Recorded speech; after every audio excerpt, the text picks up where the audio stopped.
Γεια σας, είμαι ο Galaxy Boy από τα προηγούμενα βίντεο. Θέλω αρχικά να ζητήσω συγγνώμη σε όλους σας που καθυστέρησα να βγάλω νέα βίντεο, αλλά τώρα συνεχίζω.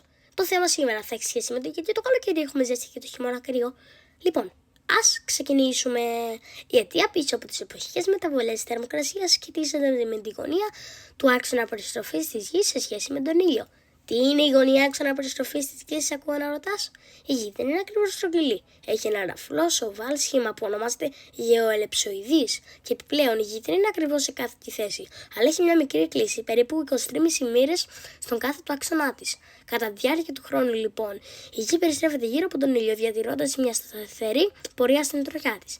Καθώς η Γη περιστρέφεται γύρω από τον ήλιο, ορισμένες περιοχές της επιφάνειάς της λαμβάνουν περισσότερη ή λιγότερη ηλιακή ακτινοβολία, ανάλογα με τη γωνία που σχηματίζεται από τον άξονα περιστροφής της Γης και την κατεύθυνση των ακτίνων του ηλίου. Κατά τη διάρκεια του χειμώνα, η μεγάλη γωνία που σχηματίζεται μεταξύ του άξονα περιστροφής της Γης και των ακτίνων του ηλίου στις περιοχές του Βορρά ή του Νότου οδηγεί σε λιγότερη ηλιακή ακτινοβολία, το οποίο σημαίνει ψυχρότερες θερμοκρασίες. Κατά τη διάρκεια του καλοκαιριού σημαίνει το αντίθετο, δηλαδή η αντίστροφη σχετική γωνία οδηγεί σε περισσότερη ηλιακή ακτινοβολία, με αποτέλεσμα υψηλότερες θερμοκρασίες.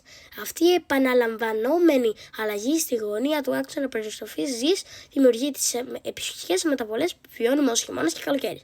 Αυτό ήταν το βίντεο για σήμερα. Μην ξεχάσετε να κάνετε εγγραφή και like στο βίντεο για να είστε οι επόμενοι που θα δείτε το βίντεο μου. Γεια σας!